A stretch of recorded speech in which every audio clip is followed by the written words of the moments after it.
क्या आपने कभी सोचा है जिस पूंछ को राक्षसों ने अपमान का साधन समझा, वही पूंछ पूरी लंका के विनाश का कारण कैसे बन गई? आज की यह कथा हनुमान जी की पूंछ के उस रहस्य को उजागर करती है जिसे केवल बल नहीं, संयम और ब्रह्मचर्य की शक्ति कहा गया है।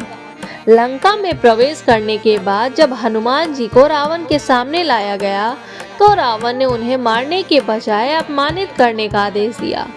उसने कहा, इस वानर की पूंछ में आग लगाई जाए और पूरे नगर में घुमाया जाए। राक्षस हंस रहे थे। उन्हें लगा कि पूंछ जलाकर हनुमान जी का घमंड तोड़ दिया जाएगा, लेकिन वे यह नहीं जानते थे कि हनुमान जी की पूंछ केवल शरीर का अंग नहीं, बल्कि संयमित ऊर्जा का प्रतीक थी। जैसे ही राक्षसों ने पूंछ में आग लगाई, हनुमान जी ने मन ही मन प्रभु श्री राम का स्मरण किया। अग्नि भड़क रही थी, पर आश्चर्य, वह आग हनुमान जी को जला नहीं सकी, क्योंकि जिस शरीर में काम, क्रोध और अहंकार नहीं होता, उसे अग्नि भी भस्म नहीं कर सकती। हनुमान जी ने पूंछ को धीरे धीरे बढ़ाना शुरू किया। राक्षस थकते चले गए, कपड़ा कम पड़ता गया और आग फैलती चली गई। जो अपमान की योजना थी, वही विनाश का कारण बन गई। हनुमान जी ने छलांग लगाई और एक एक कर लंका के भवन जलने लगे। लेकिन ध्यान देने वाली बात यह है कि हनुमान जी ने किसी निर्दोष को हानि नहीं पहुंचाई।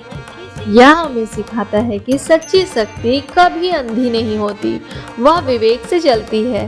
शास्त्रों में कहा गया है कि हनुमान जी की पूंछ ब्रह्मचर्य और प्राण शक्ति का केंद्र थी।